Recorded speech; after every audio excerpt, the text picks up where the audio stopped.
Ariel Helwani in San Diego getting set for Strikeforce Diaz versus Daly alongside the Strikeforce welterweight champion Nick Diaz. And Nick, good to see you again. A lot of people are very excited for this fight. How are you feeling in the days leading up to it? I'm all right. I wasn't going to do this interview, but they told me I had to. So, I feel good. I'm ready to fight. And I don't know. I don't have much to say.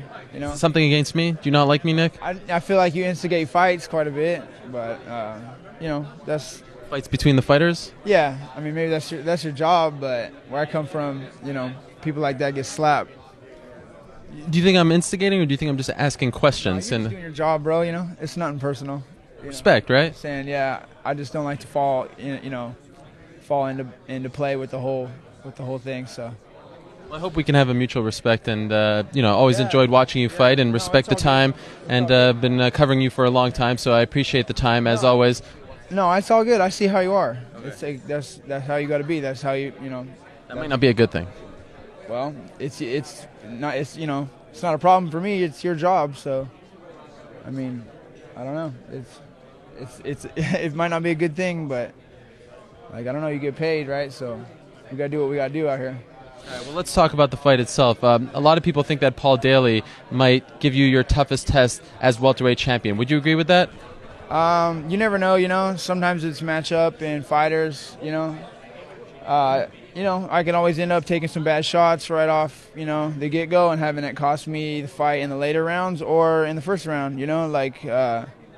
This is, anything can happen, but I'm not afraid to fight. I'm here to represent my team.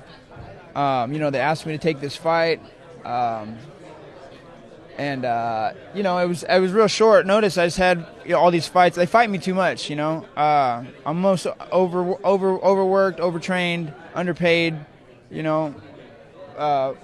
Fighter. That's the way I feel. Anyways, I do get paid well as an MMA fighter, but this isn't boxing, and I think we should get paid like this is boxing. I hear about people like George getting paid way more than me, and then Manny Pacquiao and people professional boxers getting paid that much money. I don't even know why I'm doing this anymore, because I feel like I get paid way too much money but not enough, and I'm more than happy with that. I can live with that. You know what I mean? I live in Stockton. I don't need much, so. But I'm here to fight. I'm not afraid to fight. And, they asked me to come here and fight, and I'm not going to be the one, to not take the fight. And I'm ready to go. So, after you mentioned boxing, after your fight against Cyborg, you had expressed interest in fighting Fernando Vargas in a boxing match. What became of that? People talk a lot of I don't know who that is. I don't know if, promoters talking that they're going to actually sign me to fight, in a boxing promotion, or if it's the boxers talking about MMA fighters because someone says something about my boxing to them, so then they make a comment or a quote, back, about, whatever. So I don't know, but I don't know how much of that's for real or what, but yeah, that's what I'm saying.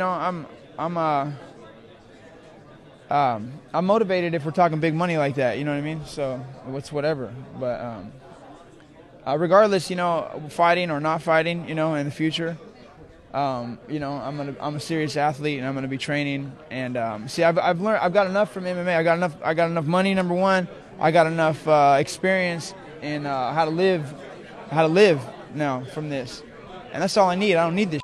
You know what I mean? So. Just one last question for you before I let you go. There seems to be a lot of mutual respect between you and Paul. A lot of people, when this fight was announced, thought there would be some trash talking, but he said very nice things about you, and you seem to have respect for him. Is that the case? Well, you're the only one that started any talking about this fight. That's what I'm saying. Like, you're the one saying, oh, he says he's gonna, we'll do this to you and that to you.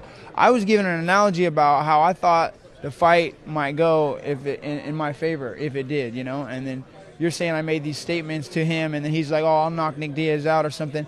And all I say now is, like, right, he says he's going to knock me out, but all I say is that's the only way he can win.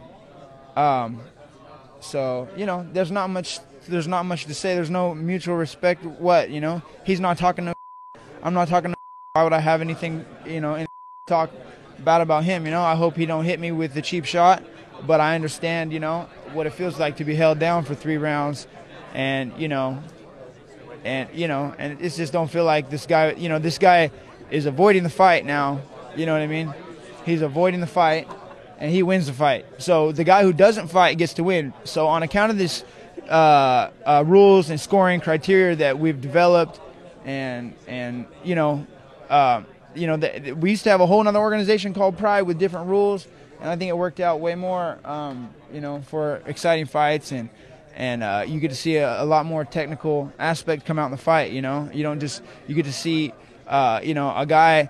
You get yellow carded if he holds the guy, so it forces him, to punch the guy. He can't just elbow the guy because he has to create some space to punch, So he can't just hold the guy and cheat with little bumping the guy with little elbows. He has to create an amount of space, away from this guy to punch down on him. That space that he needs to make before he gets yellow carded is the same space I might be trying to make so that I can get my ass back up and fight this guy when he's not trying to fight me. So he should be carded for stalling. And we've got this whole system going on here, and everybody's, bought up the other organization and thrown it away, try to hide it.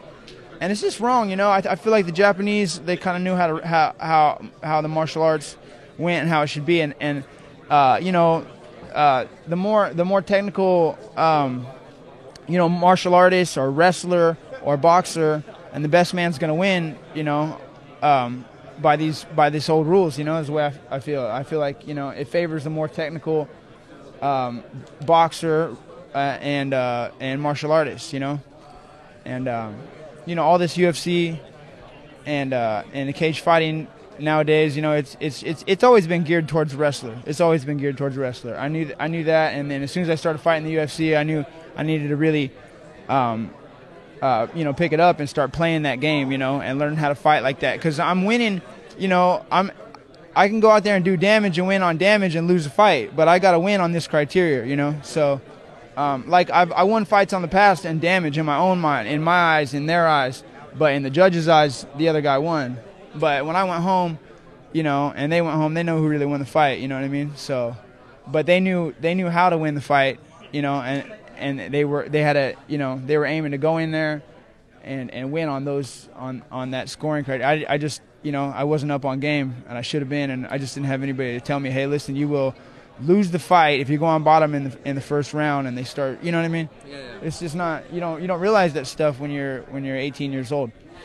Well, thank you so much for the time, Nick. I appreciate it as always, regardless of what you may think. A lot of respect for you, and I wish you the best of luck on Saturday night. All right, thank you.